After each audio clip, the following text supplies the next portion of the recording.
You bring all of the most badass tool arsenals you have, and you just go at it. We have a different process with water spots that we do. We first do like an acid wash. I know it sounds scary. It is actually scary. And let's say if you have like a coffee, you could pour it on your seat and it would just repel it. So you have as much time as you need to just wipe it down before it gets into your seat. I wish it did, man. I wish it did. I know all the smokers are watching. They're like, oh, I really want to know if it does, but it doesn't. Hi, and welcome to the Key Concepts Podcast. Thank you for joining us here for episode 11. I have Dan here with me from Ultimate Film Solutions, and they do everything around wraps and tints. And so, Dan, thank you so much for being here. Just want to shake your hand. I appreciate you. It's a pleasure. And Dan, let's just go ahead and dive into it, man. What is Ultimate Film Solutions? What do you guys do? What are you guys about? Thank you for that question. Ultimate Film Solutions is a one-stop shop for all of your cosmetic automotive needs. We offer services like paint protection film, where it protects the paint of the car, vinyl wraps, where you can change the entire color of the car, as well as ceramic coatings just to help with clear coats and detailing services. And how many locations do you guys have? We only have 2 so far. We have a flagship location in Sacramento, and our second location is in North Hollywood. Awesome. So if someone wants to come check it out, they can either come to Sacramento, Rancho Cordova, this area, or the LA North Hollywood location and check it out there as well. That's right. Yeah. Depends on where the customer is from. Awesome. So if someone wanted to find you guys on social media, what are your social media links and handles and websites, and how can people find you? It's our business name, ultimatefilmsolutions.com for our website, and same thing for our social media, Facebook, Instagram, Google. It would just pretty much be our business name, Ultimate Film Solutions. How did you choose this field versus something else? I found out about wrapping very, very early on. I was 12 years old. I was just going through YouTube videos, and I saw this guy put a big piece of sticker on top of a car, and I was like, oh my God, that looks cool. But I really liked wrapping, and I started ordering some wrap from China, putting it on my phone, putting it on my laptop. I actually still have the very first phone that I wrapped, which is a super old phone, but it's wrapped in carbon fiber, so I kept it, just so years back I can look at it. But yeah, I started wrapping my phone, my laptop, everything in my room I wrapped. I wrapped my desk, I wrapped my door. Just got carried away having fun wrapping things at home. And obviously I was 12 years old. There's not much you can do when you're 12 years old, right? Finances and all that stuff goes. But I kind of saw that this is what I want to do. I obviously was not old enough to make a decision of, hey, this is what I'm doing for the rest of my life. I wasn't sure, but at the time being, I really enjoyed wrapping.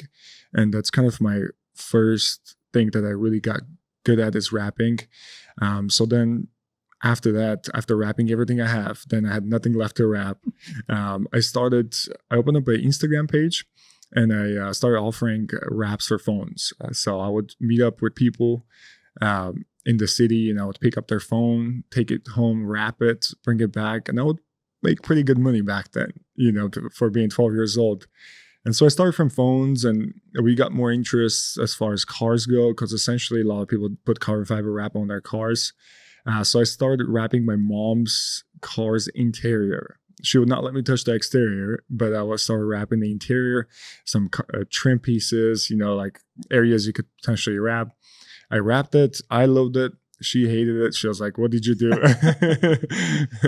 Because a lot of people just don't like the carbon fiber look, but some people do. A few years later, we moved to the United States. And I went to high school, went to college for 3 semesters, and I was actually trying to pursue something through school. I want to say after 3 semesters, 2.5 semesters, whatever I was going to school for, I was still kind of passionate about it. I still liked what I was going to be doing, but I just didn't see myself doing it for the rest of my life. And so I made a really big decision of just dropping out of school, being a dropout. You know how that can be in Armenian culture, where everyone's kind of steered into going to school, pursuing a career, which is amazing. It works for a lot of people. But unfortunately, there was no school for wraps. When you first got started, did you have a business partner? Did you hire someone? Was there a friend, a brother that joined you on the journey, or? A good question. It was just by myself. Later on into my business, now in the beginning stages, I've gotten more help from subcontractors, friends, so on and so forth. But when I brought up this idea of having a wrapping business, I want to say everyone, including my relatives, everyone was against it, except one friend of mine who was very successful. He's doing very good for himself right now. But he was the only friend that was like, hey, just keep going, keep going. And throughout the times where I wanted to quit, when I thought it was over, he was the one that was just pushing me forward. But I was by myself when we first started. Yeah, that's definitely tough. So if you're by yourself, what were the first things you tried? I mean, you have to get customers, you have to find the product. So walk me through how you sourced your materials, how you found your customers, how you promoted yourself to get through those first couple of years. When you open up a business, there's no blueprint of, hey, you should do this, this, this, and you're going to get customers. Everything's going to be great. You're going to be a profitable business. So most of the time, it was just me seeing avenues where I could advertise my work and I could get customers in. Craigslist was number one for me, believe it or not. OfferUp, I would have postings on OfferUp. People would message me, get their cars tinted, wrapped, detailed. So I started with one service, then added tinting, later on added detailing, interior, exterior, and last but not least, I added the paint protection film, which was probably the hardest one to learn. But yeah, Craigslist, OfferUp. And as you were kind of going through that, did you have to get permits or licenses along the way? I went to City Hall, got my license, got my EIN number. At first, you have to figure out what kind of logo you want, what kind of business name you want, what kind of this. I've changed my business name 2 times in the past 7 years because at first you were super young, 19 years old. I've had Sacktown Wraps for about a year. People knew me as Sacktown Wraps. My Instagram tag was. And then I changed the business name. And I changed it. I've always wanted to have a business that has my last name in it without understanding all of the difficulties and everything that could be connected to it. So a year later, I changed the business name to Tagvor Auto Styling. My last name is Tagvor Jan, but just to make it easier, I did Tagvor Auto Styling. I've had that business name for 3 years, and only one customer was able to pronounce it correctly. Everyone else, it was Trevor Auto Styling, Tavor Auto Styling, anything but the actual thing.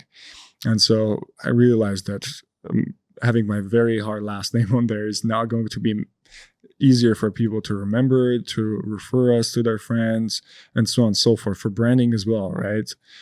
So I switched the business name to Ultimate Film Solutions. I thought about it for about a year. I've had maybe 9 other business names. I was going back and forth, back and forth. It took us a really long time to put the logo together as well. But once we got it, I was like, perfect. This is the name we're looking for. This is the name we're always going to rep. And I don't think it will ever change again, to be honest with you. Yeah, it's a great name and it's self-explanatory. So I think you got the branding down finally. So a little bit of trial and error, but it's there at this point. Thank you. So when you kind of started to scale and get into your brick and mortar shop, how did you end up choosing your location? Was there research that went into it, location, or did it not necessarily matter? Because, I mean, the customers don't mind traveling to you, or how did you kind of figure out like this location versus a different location? Well, that's a good question, and I should have probably thought about this before opening up our first location. But when I got my first shop, it was, let's see, about 6 years ago, 5.5, 6 years ago. And when you are a brand new business, I was only a year or 2 old business, and you don't have any credit history under the business. You don't have any shops that you've rented before. Almost no shop wants to let you rent their shop. There was only one landlord that would let me in, and we had to go through multiple phone calls, conference calls, bank statements, much more extensive than you actually need to show. But that's for them just to know that you're going to pay rent. So the first shop, I want to say, it was more like, where can I get my foot in versus what location is best for me. Obviously, if you look at the best location, you have to have credit history and all that stuff goes. So I'll be completely honest with you. I didn't think about the location at first. I just wanted to get my foot into it. So that's how our first location opened up. And then when you were getting your first location, did you have to negotiate your contract, your rent, and what you could do there?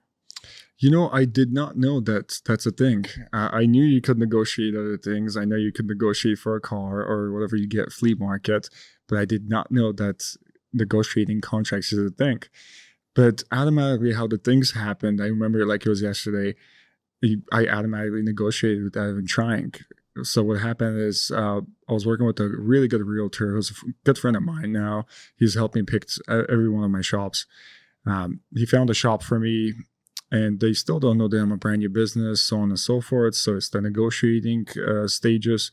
And they are like, okay, our minimum was 2-year lease. Do you want 2-year lease or no? I said, well, thought about it. I think it's a big commitment. If wrapping career doesn't work in a brick mortar, I don't want to have to pay for rent for 2 years. So I was really, really scared early on. I didn't want to make decisions that I could potentially suffer. I was very too cautious, a little bit too much. But yeah, I said no to it, and then they come back few days later, and they're like, okay, you know what? We're okay with doing a 1-year contract. And I thought about it. I was like, you know what? 1 year is still a very long time. If it doesn't work, I have to pay for 12 months of rent. I was like, I'm not doing it. And a few days later, they came back to me and they were like, hey, listen, there's been a lot of back and forth. Do you want to rent the shop month per month? And I was like, absolutely, I'll do that. We didn't negotiate any of the rate. I think it even went up because we didn't do a 2-year contract. But at least I wasn't like trapped in a contract if it didn't work out. So that's how my first contract was signed. That's amazing. That's low risk. Ultimately, you could pack up shop and start all over again another day if you had to. So even though you didn't negotiate the price of rent per month, you were able to get the month to month deal in place, which then gave you the flexibility to and the ease of mind essentially to kind of do kind of test drive it essentially in the shop and to see if you could actually make it successful. So that's great. That's still great negotiating. And hey, sometimes it just the chips fall where they may. Sometimes luck just is on your side. So when you got into, you say you started with the wraps and then you got into tints and then, detailing and so on and so forth. What was the trigger for the next one and the trigger for the next one? First, it was the learning the craft, right? So I want to make sure I'm confident in myself before I offer it to customers. So I want to damage customers' vehicles. I don't want to keep having the customer come back for redos, more redos. So first thing was I had to get good at it. But initially, what kind of triggered me stepping into other business services is our customers. When you first buy a car, you take it off the showroom. You want to tint it, you want to PPF it, you want to ceramic coat it, and just be done with it. And back then, when I didn't offer all of those services, customers would take their cars to me, and then they would take it to a tint shop, and then they would take it to ceramic shop, or maybe that tint shop already offered it. And most of the customers would go somewhere, which makes total sense. Just drop the car off one place, do everything, pick it up, and enjoy the car instead of having to deal with 3 different businesses, 3 different warranties, 3 different products, and 3 different kind of customer services. So I think that was the biggest thing, just being the one-stop shop, having the customer just stop by, get everything done, and go enjoy your car. Nice. So it was almost like you're losing business and losing repeat customers because people are looking for more than one thing when they come in. So what is the ideal customer? What is the type of customer that comes in and gets all of the services? Well, that's the ideal customer who comes in and gets all of the services.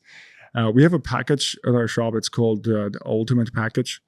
In this package, you get every single one of our services applied to your car. And for each one of our services, we have a lower end, mid end, higher end packages. Our Ultimate Package includes like the best of the best. So it's like the works package. Obviously, not every customer stops by and spends $7,000 to $10,000 and doing everything to their car. So our average customer is someone who's maybe has a budget of under $2,000, and they want to maybe put some PPF on it and tint it. It could go up, it could go a little bit down, depending on what kind of car they have, so on and so forth. But our ideal customer is someone who loves their cars.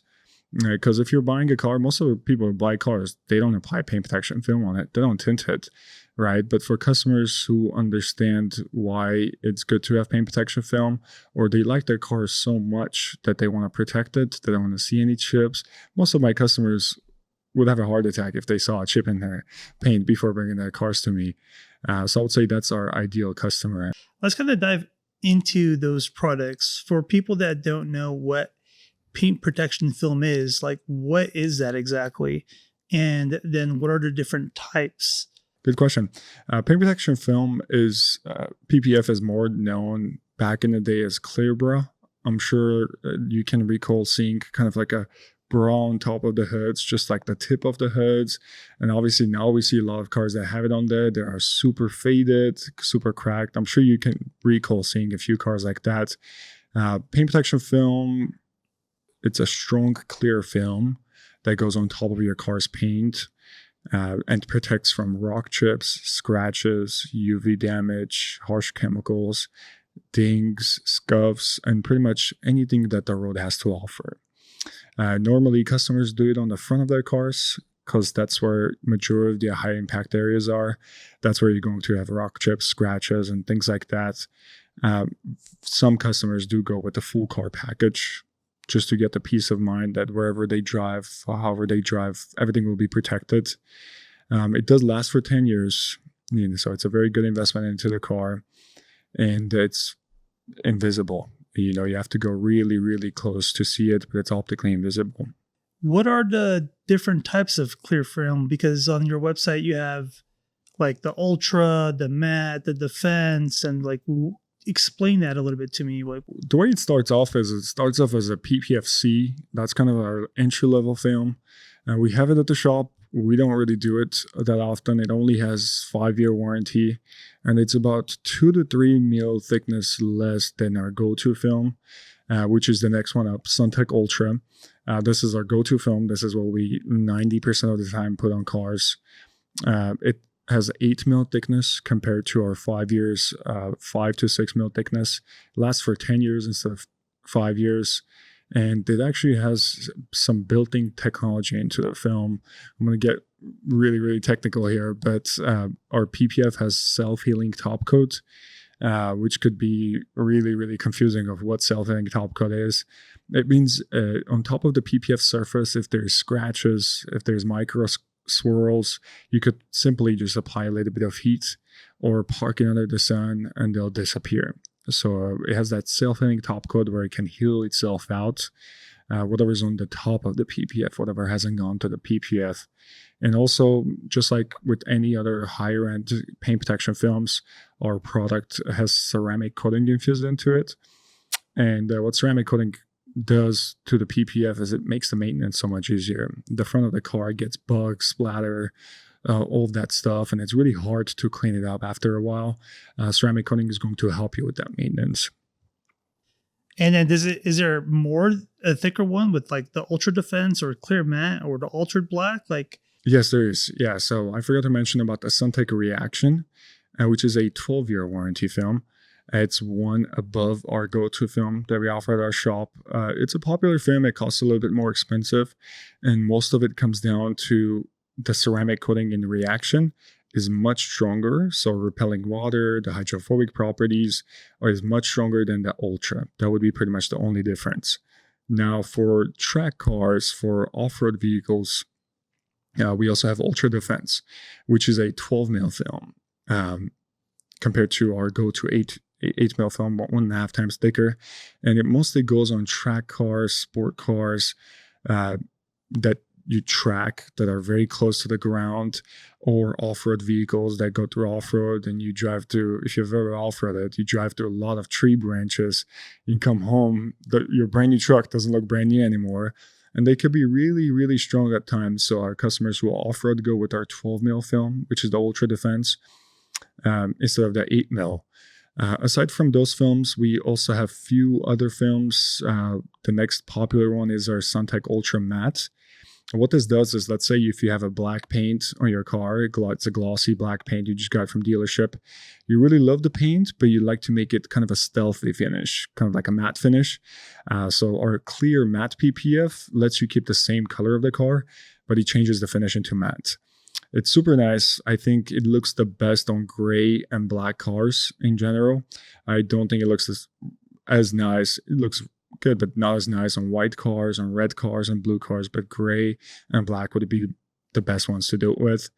And furthermore, we have Altered Black, like you mentioned, which is our gloss black PPF. And we also now offer color PPF. So I'm just jumping into different topics, but to make it help understand a little bit better, PPF used to only come in clear or clear matte. And we also had vinyl wraps, which last much less than the PPF, but you could wrap your car any color you want, purple, orange, yellow. Now they have a product. It's kind of a hybrid product. So it's the paint. It has the same thickness as PPF, but you can also change the color of it. It's very expensive, but now we have that product as well. And it's part of our paint protection film lineup that we have at the shop.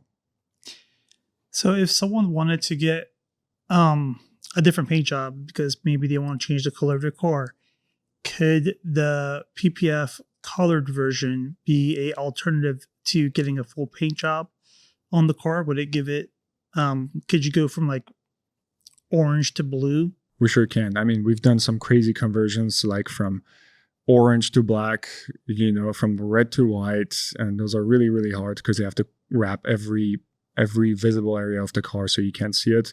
But essentially, why a lot of customers ask me, why should I wrap my car? Why should I PPF my car when I can paint it? Well, let's say if I just bought a brand new Toyota Camry and it's brand new, everything's perfect, but I don't like the paint of it. If I paint the car, repaint the car, if I put it into body shop, it's going to diminish the car's value, right? So you can never go back to your original paint.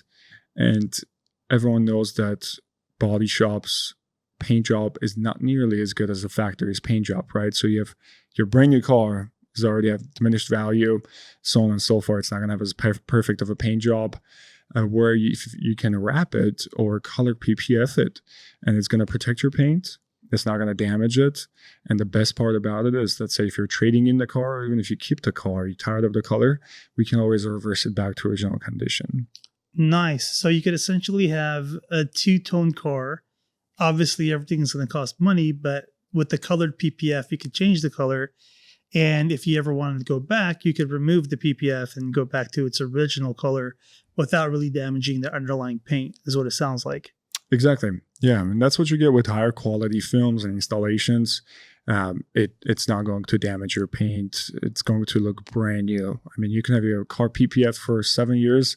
And you could take that PPF off. It's going to be brand new finish like it was day one. And that's kind of the benefit. That's how we win over paint jobs because it protects the car's paint versus diminishing the car's value.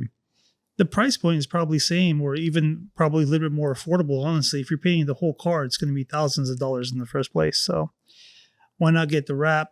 You're getting the protection plus the new look. So it only makes sense to get a 2-for-1 instead of a single, repaint, things of that nature. So for tints, you have like several different options. Again, just kind of like the PPF. Now we have the ceramic tint, carbon tint, metal dye, dyed charcoal, the clear tint. So what is tint exactly? And then how is that different from a ceramic tint? It sounds like they're two different type of tints, and maybe there's a couple more that you guys offer. Back in the day, until about 2005 or so, the tint was very dark, and you put it on top of the window, and the only benefit to tinting your car was privacy. That's why you would do it, right? So it's not as a fishbowl. Obviously, times have changed. Technologies have caught up, and now we have a ceramic film, which is slightly better than your regular average film. And it protects, the point of getting a ceramic film is it protects from harmful UV rays. It reduces glare. Gives you IR rejection, heat rejection. It protects your skin. Our window film brand that we use is actually the only window film brand that's approved by American Cancer Society because our film protects from the harmful rays of the sun. So it protects your skin, protects all of your interior components from fading out, and ceramic films also lower the temperature of the car. Now, I know on our website, there's like 17 types of different tints, and those are all the tints that our manufacturer offers. We don't offer all of those films. We only offer 3 different films.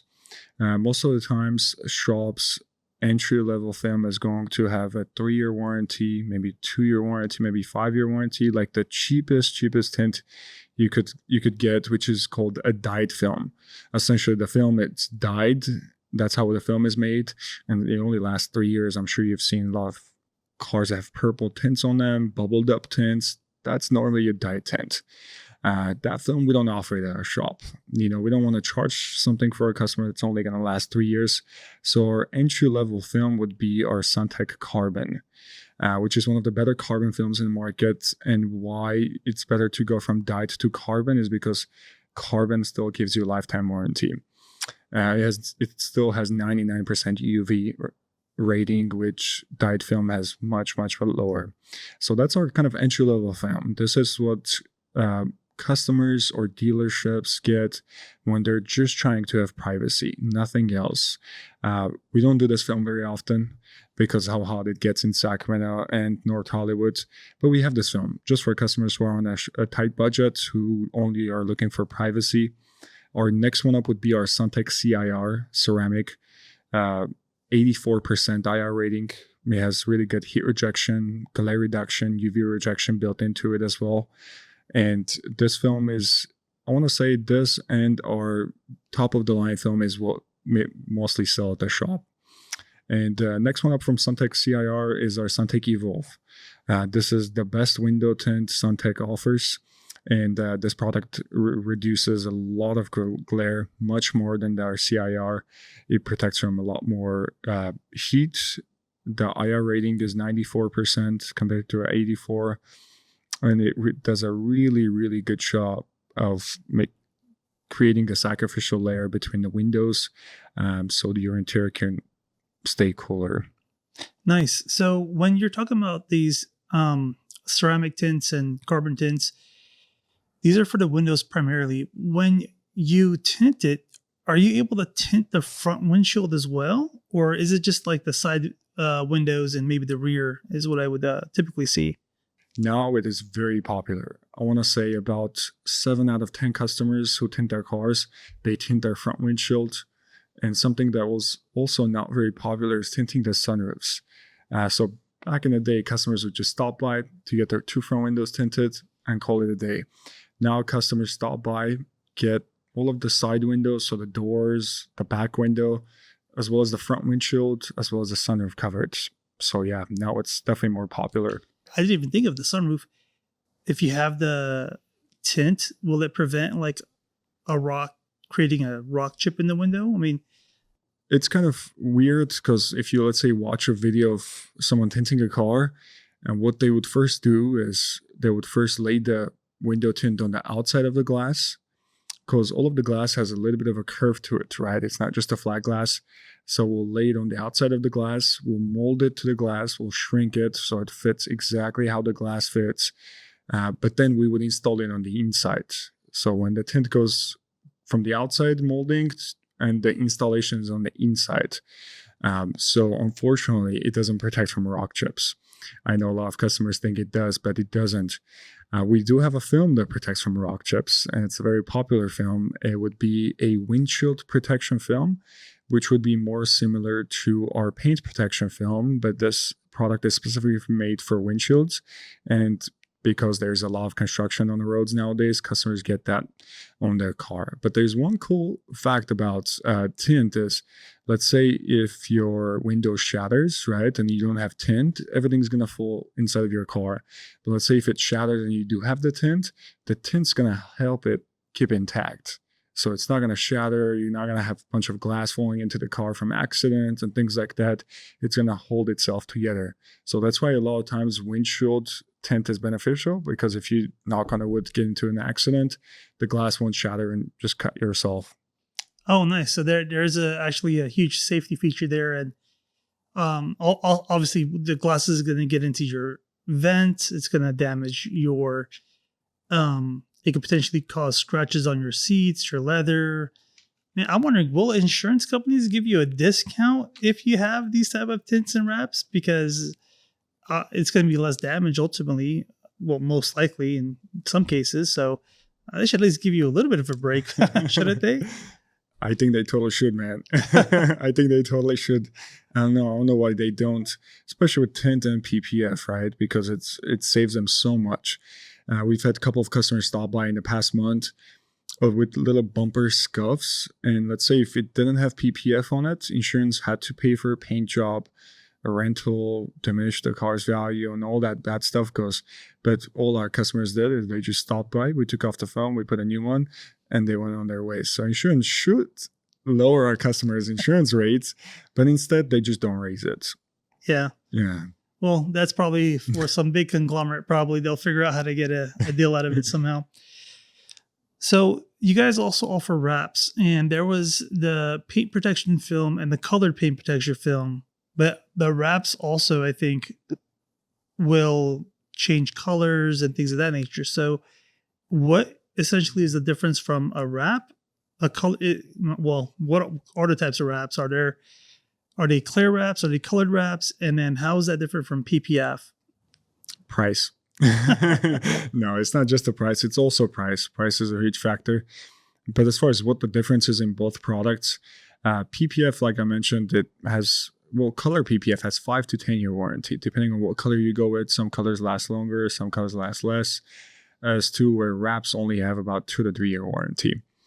PPF is about 8 mil thickness on average, and wraps are about 2 to 3 mil thickness. So they're a lot thinner. Essentially, wrap has very, very minimal protection, where color PPF, it was one of the more important things about color PPF, is it protects from those things. So I would say longevity, thickness, durability as well. It's much easier to scratch a wrap versus trying to scratch a PPF. And one of the more popular things why customers do color PPF is color PPF doesn't have any texture to it.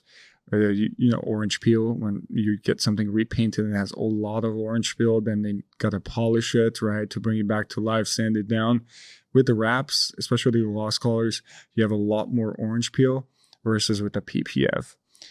So let's say I just bought a car and I'm only trying to keep this car for 2 to 3 years. I'm not really worried about protection. I just want to change the color of the car. I want to have that green color I've always wanted to have on my car. Then I go for wraps, right? They're a lot more cost effective. And I'm not looking to have 5 to 10 years out of it because I'm not going to keep it, and I could care less if there's a scratch on it. Then great, vinyl wrap is an amazing option for you. You don't need to spend more. But let's say if I bought a really nice car, this is something I've always wanted my whole life. I don't like the color of it. I want to change the color, but I really like this car so much that I don't want to see any chips, scratches. Then I would put color PPF on it. And then with the wrap, is that something that can be removed as well? And will that kind of keep the original paint intact? Yes and no. So like I mentioned, it has about 2 to 3 year warranty. Most times customers remove it after that period. They wait until it gets really, really faded, cracked, and then they remove it. So as long as you remove wrap under 3 years, you'll be completely fine. We just took off a wrap off a 1.5 year old car yesterday. A whole car took us maybe 3 hours to remove. But let's say if you keep it for longer, keep it for 5 years, it starts to fade away, starts to crack. A car like that would probably take us about 3-4 days just to remove the wrap. And whenever we do remove the wrap, the paint could potentially be damaged. So after every wrap job we do at our shop, we let the customer know that as soon as you see some signs of fading, discoloring, cracking, bring it back to us. Let us remove the wrap. And I know online there's a lot of misconception about wraps damaging the paint. It's not necessarily wraps damaging the paint. It's like the car owner keeping the wrap way past its lifespan, and that's when it starts creating problems. So as long as you remove wrap under 3 year mark, you should be completely fine. Same as PPF, before the warranty ends, you want to remove it. It would not damage your paint. It would protect it if anything. Nice. That's good to know. I didn't realize that if you let it go beyond what it's rated for, that's when it starts molding to probably the clear coat, the paint, and the separation doesn't occur as much. So that's good to know, like why you should continue with the maintenance, including the removal of the PPFs and the wraps. Let's dive into ceramic coating. What is ceramic coating? I mean, these all start to blend in together. You got tints, you got wraps, now you have PPF, and now ceramic coating. What is this exactly doing? Think of it as like a clear coat that goes on top of your car's clear coat. Now, cars, different manufacturers have different hardness of their clear coat that they come out of the factory. For example, Tesla has some of the softest paint jobs, so it's really easy to put scratches, swirls into Tesla versus, let's say, an Audi or Porsche. Porsche has the best paint job. If I had to rate it, if I had to think about a rating, Tesla would be about a 4 out of 10 rating hardness, and Porsche would be like a 7.5 or 8, so a lot harder. So essentially, it's harder to scratch Porsche versus a Tesla. Well, ceramic coatings have 9H hardness, so it's harder than any clear coat that comes out of the factory. And why people should do this to their cars is, I'm sure you've seen a lot of like 10, 15, 20-year-old cars that have faded roof, they have faded hoods. There's no clear coat anymore. It's barely any paint. So it protects from that. If you buy a brand new car, and if you don't want your brand new car look faded 10 years later, 5 years later, 15 years later, then ceramic coating is a good product to apply, because that sacrificial layer it creates, it protects from UV damage. That's the most important thing that ceramic coating protects from. It also protects from harsh chemicals. Sacramento has really hard water, so whenever you wash the car, if you don't have ceramic coating on it, you would get water spots on it much easier. With ceramic coating, it doesn't protect from water spots, but it gives you more time to wipe down the car. And another thing ceramic coating does is, that wet look. When you first wax a car, or when you first get a car from dealership showroom, it looks wet.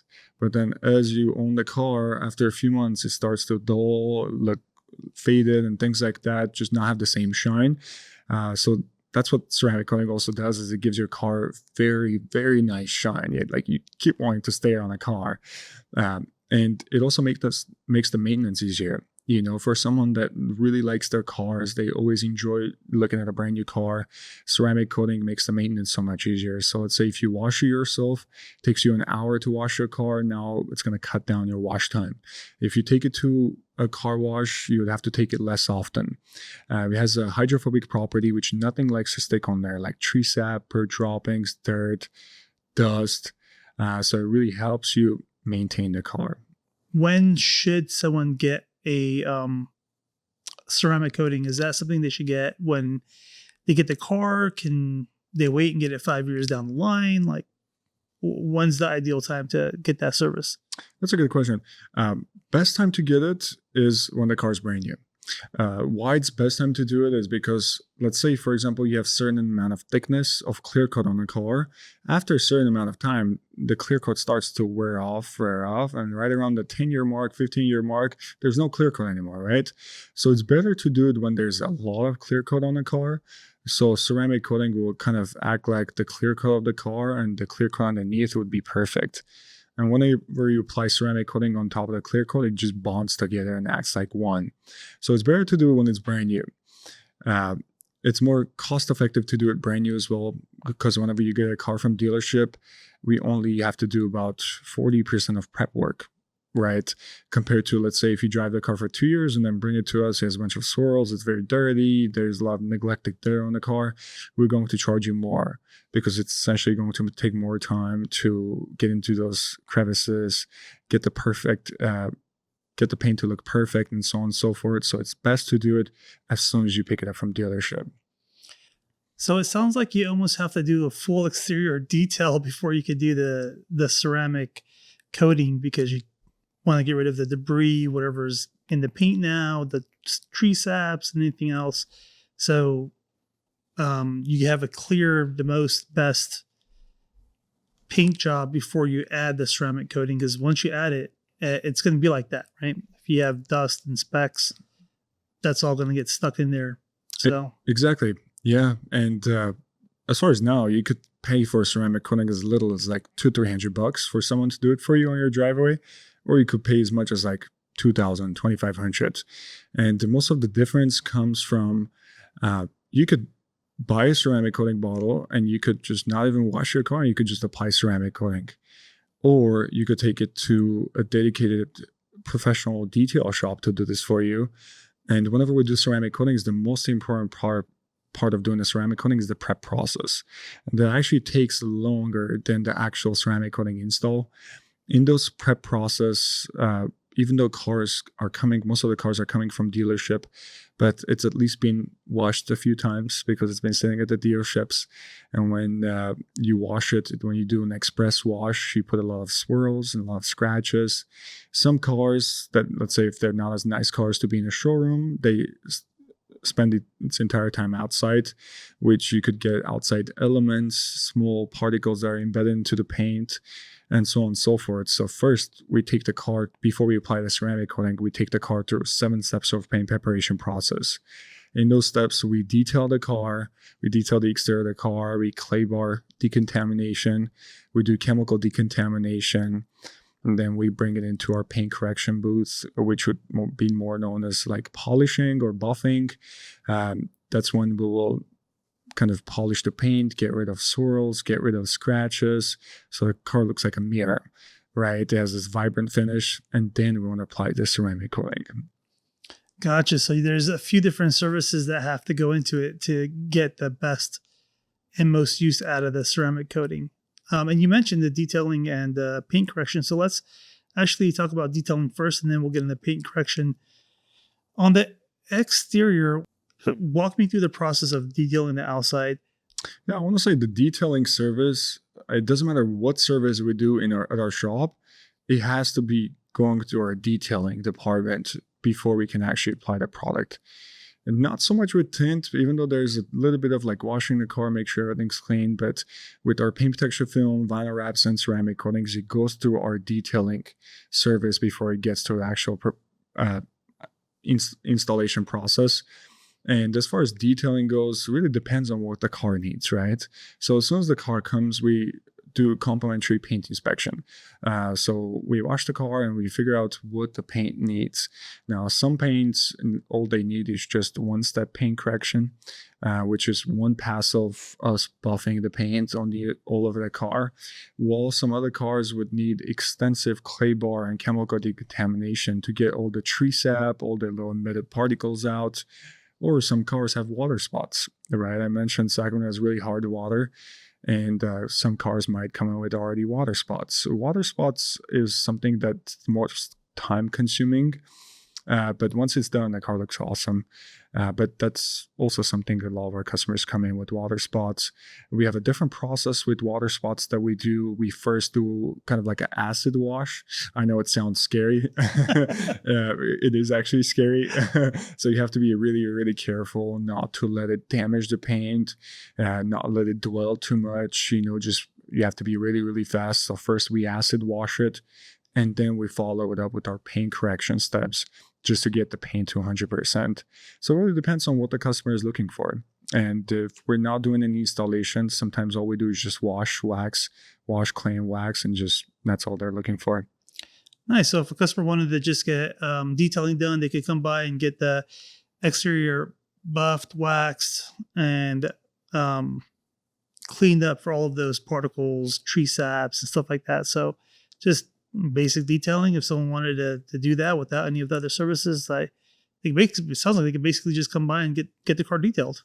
For sure, man. Yeah, I mean, we offer as less as a $50 wash, or we offer it as much as $20-something $100 ceramic coating package that includes the paint, plastics, wheels, windows, calipers, pretty much everything coated in ceramic coating. So it really depends on what kind of budget the customer has and what they're trying to get done to the car. Now, for detailing, you guys also do the interior. So what goes into the interior detailing process? And how do you make sure you don't damage the leathers, the colors, and that stuff with the material that's used? That's a good question. As far as interior detailing goes, again, really depends on the condition of the car, right? So in what condition does the car come in. Most of the time, we only have about 2 different packages that our customers get for their interiors. First one being just a express detail. So when they wash the exterior of the car, we also vacuum the inside, wipe down all the panels, and put a dressing on it. While some other cars, maybe some of the older cars or the cars that are in construction, business cars, work cars, could get really, really filthy. That's when we do our full interior detailing, which means shampoo, extraction, steamer. You bring all of the most badass tool arsenals you have, and you just go at it, trying to get stains off, dirt, dyes. Sometimes our pens dye the white leather as well. That's kind of our full package, where we start from headliner that gets shampooed all the way to your carpets. Everything gets very deep cleaning, and that would be kind of our full interior detail. Gotcha. So it sounds like it could be all the nooks and crannies, from the stains to the any other blemishes, and then do you guys kind of like polish the interior too afterwards, or is there any restoration that you guys do, or is it just primarily the cleaning of it? We don't necessarily do restoration, but we can do restoration. Sometimes our customers have like a little hole in their leathers, which we have an in-house technician that can take care of those. But most of the time, let's say we're treating a leather. What we do is we use steam clean to get all the dirt off of it. But once you do that, then the leather itself is kind of like naked. It doesn't have any protectants, so it's going to get dirty again faster. It's exposed to, possibly more wear on the leather. So what we do is we put conditioner on the leathers, on all the plastics, everything. So at least it has some kind of protection. It looks a lot nicer too, nice and shiny. Also, another thing we could do is, a lot of customers don't know, is we can ceramic coat the interior. Now, a lot of our customers are like, what? You could ceramic coat an interior? But you can. Yes. And whenever we do ceramic coating, it's kind of similar when we dress. We'll put a dressing or conditioner on the leather. It's not the same exact ceramic coating that we use for paint. It's slightly different, made with different formula, but it's same thing. It goes on a headliner, seats, carpets, plastics, dashboards, on everything. And why it's good to have ceramic coating on there is because it lasts much longer than the conditioner. And let's say if you have like a coffee, you could pour it on your seat and it would just repel it. So you have as much time as you need to just wipe it down before it gets into your seat. So yeah, to answer your question and more. I had no idea that you could do the ceramic coating on the interior as well. Was it ceramic coating or was it a wrap? Ceramic coating. Ceramic coating. Yeah. And that probably would the ceramic coating on the interior protect against like harsh smells? Sometimes people come, they want to smoke in the car, or sometimes they just have bad odor, and they're coming from the gym, they're working out, and the bad odor is now that onion smell is sticking to the seatbelt, to the seats, into some of the cloth, depending if it's cloth seats or not. So does the ceramic coating protect against those things as well? I wish it did, man. I wish it did. I know all the smokers are watching. They're like, oh, I really want to know if it does, but it doesn't, unfortunately. There's few ways we go about smoking, right? Let's say if someone bought a car that was a smoker's car before, or somebody smoked in the car and is not smoking anymore and he wants to get rid of it. Number one thing is changing the air conditioner filter, right? Because that's what you smell every time. It has a bunch of cigarette smell and whatever else. But changing the cabin's filter. Another thing we should do is we detail the entire interior. So deep cleaning, extracting everything out of the seats, headliner to get the smell out. And last but not least, we have an ozone machine. Are you familiar with the ozone machine? No. It's a machine you have to run with windows closed for about an hour or two. And then after that, you have to open the windows. And while you're doing this, your AC has to be on blast.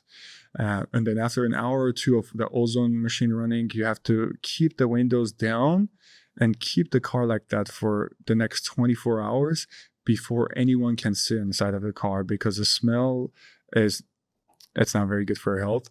And so that way 99% of the smoke smell is going to be gone. You're almost not even going to be able to ever tell that anyone smoked inside of a car. Wow. So you guys could do like a complete refresh on the smells as well. You guys offer that service, and that's, maybe a couple day process because they can't touch the car. They have to leave the windows closed and all that stuff. But hey, I mean, if there was a car that I wanted to sell or quit smoking, it may be worth it. I'll borrow a car for a day or two and get that all kind of taken care of, and then I'll be on my way. So that's awesome. Exactly. Man, we went through all of these products. Paint correction, we kind of already alluded to the debris, the sanding, waxing, polishing, stuff that you guys offer. So we'll kind of skip over to paint correction. But what are the things that we haven't covered that we should ask? What are maybe some of the common questions that if someone was watching right now, they were like, oh, Corey, you should have asked them this question about all of these services. What are those questions that you think a person is probably going to want to know that I didn't get to? We'll go service by service. I think we'll start off with the window tint because this is like almost every single time I talk to a new customer, they have this question ready to go. Is the legal films and the illegal films, right? Because you see a lot of like darker window films in the market right now on the road. And the question is like, how dark can I go before it's illegal? The sad news for both of our shops, because both of our shops are in California, is the darkest film you could do for your front two windows and the windshield is the 70%, which is pretty much our lightest tint I have. I have it in my car. You saw it almost looks like you have no tint on there. But unfortunately, that's the legal film for the two fronts and the windshield. Anything, even if you go one shade lower than that, it's considered legal. You could get cited for it. So that's probably the most popular question about tints. PPF, is it clear? A lot of customers think if you apply it to the front of the car, which most people do, the rest of the car will look different, right? It will be like a totally different paint. And they're like, oh, I don't want to see two different paints on my car. But PPF is optically clear, right? Let's say if we put it on the front end of the car and the rest of the car doesn't have it, there's absolutely no visible difference. Other than 5 years later, the rest of the car is going to have rock chips and the front has not. And the paint's not going to look funny. It's not going to look dull or anything like that. Next one up is ceramic coating. A lot of customers think ceramic coating is a snake oil that protects from pretty much everything and so on and so forth. It's not a snake oil. It's an actual SiO2. It has SiO2 particles in there. It's a coating made specifically for cars, paints, different uses, interiors, as I already told you. And wraps, I think every time customer wants to get a wrap done, they automatically think once you wrap a car, it includes the door jambs, it includes the trunk jambs, it includes, let's say if your car is white, you're trying to wrap it gray, that means you're never going to see white on a car ever again. Unfortunately, not true. We can do that, but it's almost twice the amount that you would have wrapped your whole car with, which is a bummer to hear from customers. But unfortunately, yeah, door jambs are a lot of work. We do it from time to time, but it costs about twice as much. And so for people that are wondering what we wrap, when we wrap, we pretty much wrap all the exterior surfaces. So once the doors are shut, hood's down, trunk is down, you can't see any of the old color. But when you open the door, you would be able to see a door jamb. And if you're not a big fan of that, we could take the doors off, we could wrap door jambs and put them back together so you can't see any of the old color. Well, yeah, you got to take off all the interior door panels and probably other trims and this and that to get the full interior, full door jambs and all of that stuff. So yeah, I can see how it could be quite a bit of work. If someone was to get a wrap or PPF, like, is there any delay on when they could drive the car? Or once you're done, can you take off the car and drive it and you're good to go? You could just drive it right there and then, right? So let's say whenever you buy a brand new car, and most of our customers that buy brand new cars, they've been wanting to buy this car for a long time. They're already upset about having the car down for the next 3 days while we PPF it, tint it, ceramic coat it. So they want to drive it as soon as they can. So as soon as they pick it up from our shop, I have customers who pick up their cars and they go on a trip. They go on a road trip or they just take their truck out to Lake Tahoe, because they can't wait to already enjoy their investment that they paid so much money for it. There is curing time. So every product we apply to the car for the next 5 to 7 days, the product is adhering properly, in which process you can't wash it. You don't really want to wipe it down. You don't have any direct contact of water. But such things like rain, snow, things like that are totally fine. So you could pretty much pick up your car from our shop and go cross country. Nice. So the main takeaway there is to not wash it again afterwards. Let it cure, and the curing process can be 1 to 2 weeks. What happens if they do take it for a wash the next day or do something like that? What are the consequences?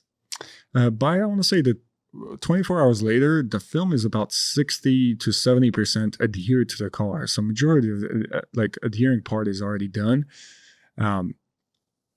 Most of the time, nothing will happen. I'll be completely honest with you. But the only times that it happens, and I know it would happen to me if I try to wash it, is the film is not under as good as 5 days later it would be. So let's say if I'm washing the car next day and I'm taking my time, I'm going with a pressure washer on the edges, it could potentially pick up an edge and peel it off. Like window tints, we ask our customers not to roll down their windows for 5 days as it cures and it sticks better to the window. I've had customers who forget to, and they roll down the window right away. Whenever you roll down the window right away, the window film catches on the rubber gaskets that you have, and it starts peeling it off. And every time you roll it up and down, it peels up more, and then you would see like a huge chunk of film peeled off. So that's what the curing process is for. It's not something you should stress out about, but it's something you should keep in mind. It's for the product's better longevity and performance and all that good stuff goes. So, and whenever we do something on a car, we wash it completely.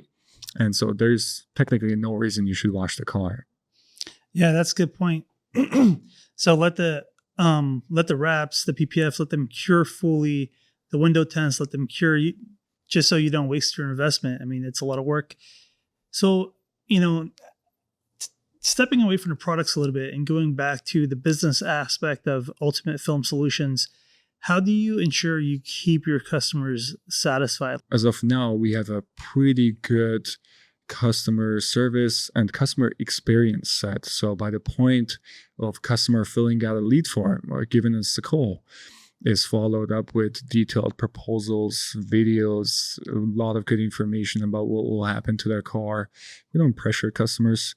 I'm the least forceful salesman, so I'll give them their space, educating them on the process. I know it's something that I repeat to myself every day, but when a customer is first time getting this done, you want to be patient. I mean, I've had customers calls 45 minutes. I've had customers calls 30 minutes. My average customer call is about 10 to 15 minutes. And when you think about it, not every single shop is going to take that much time and talk to them. And that's why our customers value that about us.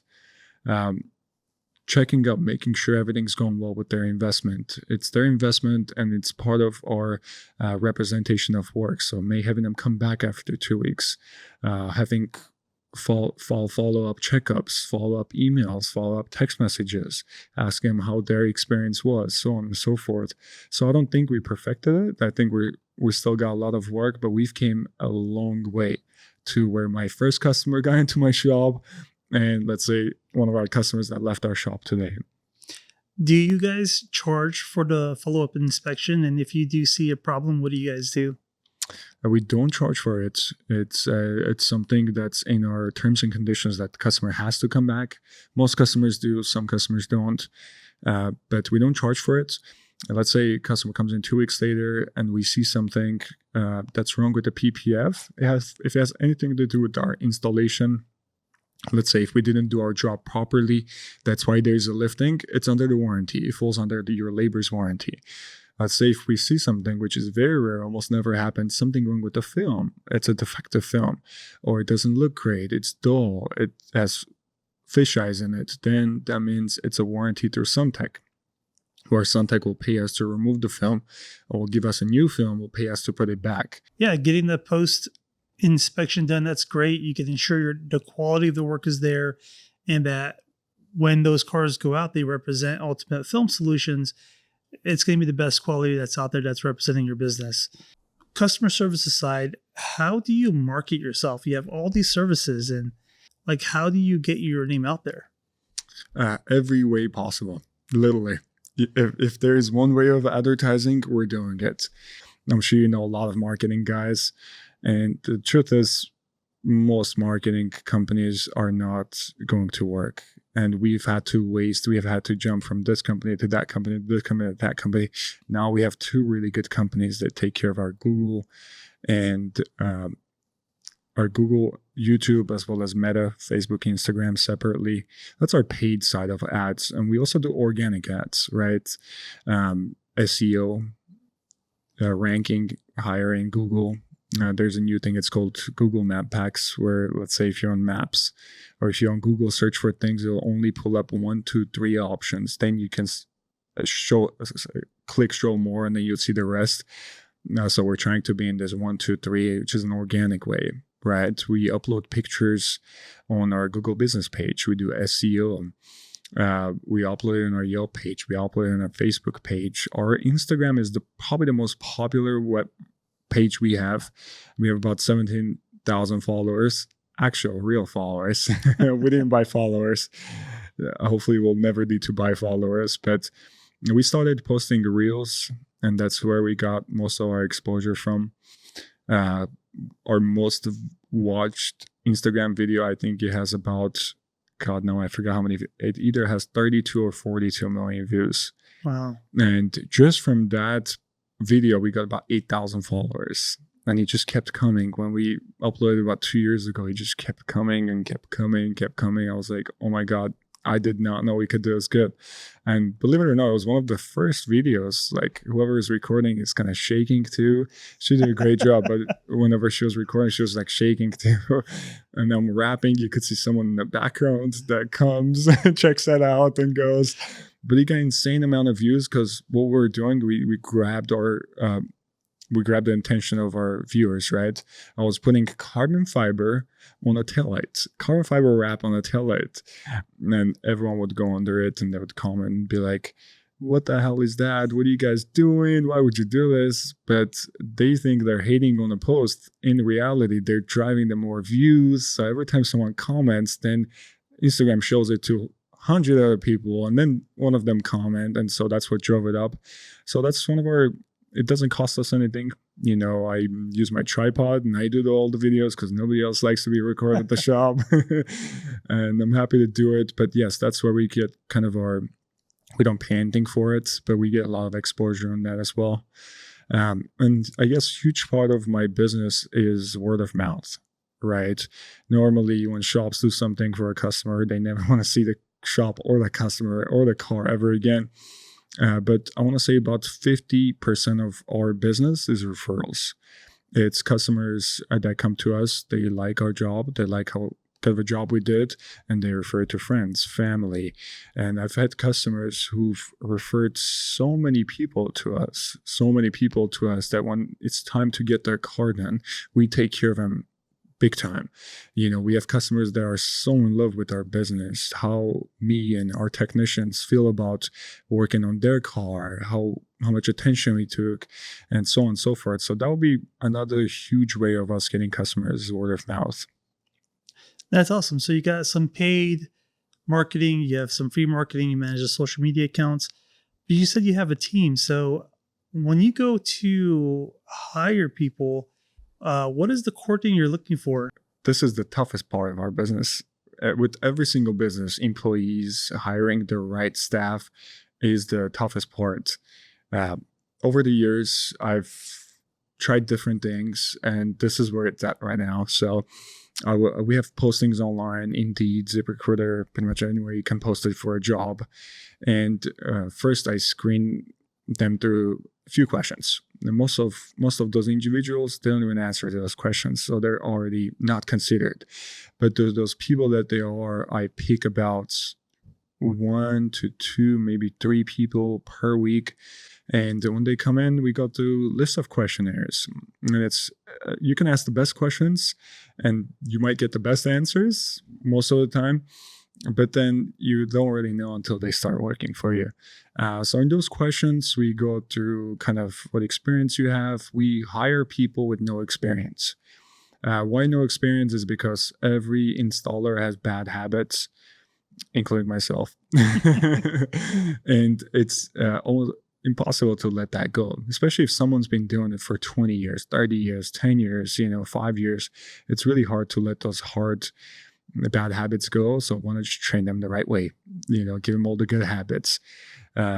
So we hire no experience. What we look for is a good person, a good individual we can work with. We're not looking for experience, so we're just looking for a good person based on their personality, based on what they bring to the table every day to work. The truth is, we're with our coworkers more than with our families, right? It's 8 to 5 every day. And last thing you want is working next to someone that you don't enjoy working next to. So that someone is going to have to fit into our culture, our family environment that we have at our shop, help each other, be a team player. But after the interview is done, what we normally do is we just give customer kind of like something to do, right? And I know they're not going to be doing a great job, but I just want to see like how they go about it, right? It's kind of you putting them under pressure with very, very little bit of like guidance, right? Hey, do this. I just want to see how it is. And in that stage, I really want to see if the prospect is trying to figure things out, or if the prospect is frustrated. They're like, oh my God, I don't know how to do this. I don't even know where to start from, and so on and so forth. So that's kind of like the first thing we do with all of our prospects. That's awesome. So how many employees are in the Sacramento office, and how many employees you guys have in the North Hollywood? Was it North Hollywood office? Hollywood. And yeah, in Sacramento, not counting myself, we have 3 full-time installers, and we have subcontractors such as bodymen that come take the car apart and put it back together. That's not something we do because we work on some really expensive cars. We'd like to trust a professional who's been doing it for a long time. We have a PDR technician who comes and takes out our dents, but as far as full-time goes, we only have 3 full-time installers in Sacramento. In North Hollywood is a relatively newer shop. It's only about 2 year and a few months old. We only have 2 installers, aside from my business cousin, that do all of our installations over there, and they're able to keep up with the amount of work that comes in. Well, that you just mentioned something I don't think we really dived into is the subcontracting. So how'd you go about like finding good contractors and getting them part of your team to do these one-offs that you kind of need to happen for the installation to happen afterwards? Connections. Yeah, it's not about how does it say? It's not about who you know. It's not about what you know. It's about who you know. Yeah, there you go. Connections. Throughout the years, we work with body shops. I visit body shops weekly basis. I visit dealerships weekly basis, and you kind of make connections with those people. And whenever it's time for like a good dent guy, for example, my dent guy, I found him from my friend's mechanic shop. He was working there. He was taking the dent out. One day I went over there and I really liked him. And the thing with subcontractors, it's kind of a hit or miss, right? Because this person doesn't work for your business. It's not there all the time. It's not going to care about your business as good as your full-time employees are going to care. So we went to, oh my gosh, dozens of technicians to find the most perfect dent guy. Most perfect, there's no such thing, but as good as possible dent guy, and who cares about our customers' cars as much as we do, so on and so forth. So I would say friendships, meeting people, the random occasions, dealerships, body shops, car meets, networks. That's how I found all my subcontractors. Wow, that's good. So it's a lot of the word of mouth, and you kind of sought out their services as the opportunity presented itself to you, and that's how you got them involved in some of the other aspects of the business. So with everything that we covered today, I mean, if you were to go back and do it all over again, what would you do anything differently? And if you would, what would that be? Yeah. And I think this is an answer to a lot of people, right? When they become successful in whatever they do and whatever their measure of success is, when people look back, and that's just something that I can say too, is I wish I was less scared, less intimidated. I wish I was like, if this is what I'm thinking of doing. If this is what I think the next step of my business should be, I should have just taken it. I would like to be really careful, think about it a little bit too much, extend it, delay it. So however much time it took me to get to Sacramento location from first year to fourth year, we did the same things in our LA location in 1 year. Because I already knew that I can't be scared. I should just invest the money here, pay this guy this much money to make our website, do this, do that, do this, do that. So I'll be less scared, a little bit more brave. Yeah, definitely. So take more risks, essentially. For sure. Is what it comes down to. Obviously, think about the risks, take all the measurements, but I would have definitely taken more risks. So what are the next steps for Ultimate Film Solutions? What do you have on your roadmap? As of now, my goal is to have 5 locations across California, not in just Sacramento. Obviously, we have a shop in LA. My next goal is to have a shop either in Bay Area or San Diego. That's going to be our 3rd or 4th shop. Our 5th shop, I'm still kind of not sure because that's like the last option that I have, and there's a lot of good locations to do it at, but my goal is to have 5 locations across California. I'm never going to franchise this because you just can't keep quality control. You can have the checklist, you can have everything, but it's much harder to control. It requires much different measures of teams and so on and so forth. So yeah, that's my goal, having 5 locations in California. Nice. That's a great goal. And then when people are looking for these services, why should they go to Ultimate Film Solutions over some of the other competitors who offer similar services? Yeah, there's a lot of us. There's a lot of competition in Sacramento, and there's a lot of competition in North Hollywood. Customer is not going to get the best deal with us. We're definitely one of the more expensive shops in Sacramento. We're not the most expensive. Our prices are very fair to the amount of quality we do. But me, as well as my technicians, whenever a car comes in, we're more of a quality shop versus a quantity shop. So for example, I only give my technicians 1 full car wrap per week to do, versus other shops would give 2, maybe squeeze the 3rd one in there too. So I just give them enough time to do a job, right? So if price is their number one thing they look for, I'm very honest with my customers. I'm like, just the beginning of the conversations, we're not the right fit for you. But even if I hear that customer cares about the quality a little bit, and they don't like seeing cut edges, they don't like seeing big gaps in their window tints, a lot of dirt in their window tints, and they're looking for a quality product, then we're definitely the right ones. So if you bought a car, you don't really care about it, you just want the cheapest stuff put on there just so you have it, we're not the right shop for you. But if you're a car guy, or you have a nice car, or just any car, and you really care about the quality of work, you're OCD like I am, you're picky like I am, then we're definitely the right shop for you. Our customers that come to us have read our reviews, have heard about us online from friends, and they know how much attention to detail we have, and that's why they come to us. And last but not least, the warranty. It's a hassle-free warranty. So when a customer doesn't like something, it is warranted without any questions asked. So we guarantee customer satisfaction. No, that's awesome. It sounds like you guys have a lot of quality in the service you do. Pleasure having you. Why don't you shout out your social media handles? Where can they find you? Where can they get more information on your website? How can they follow you? What are all of those links and everything? We'll also put them all in the description below, so it'll be easily clickable and people can get to it. But why don't you shout out your social media handles one more time? Perfect. We stay most up to date on Instagram. If you want to see daily posts, satisfaction videos, what we do at the shop, Instagram is the best way to do it. Our Instagram for our Sacramento location is Ultimate Film Solutions, just as it spells. For our North Hollywood location, it's ultimatefilmsolutions.la. For our YouTube, it's our business name, Ultimate Film Solutions. Same for our Facebook, Instagram, Yelp, and our beautiful website, ultimatefilmsolutions.com. Is it .com or is it .biz? Because I think I found that it has .biz earlier when I was looking at it. I'm going to give you the short story of how that happened. So I did everything before I posted that Ultimate Film Solutions is my new business name. As soon as I posted on Instagram, Our GoDaddy for 3 years went from like $12 to $1,200.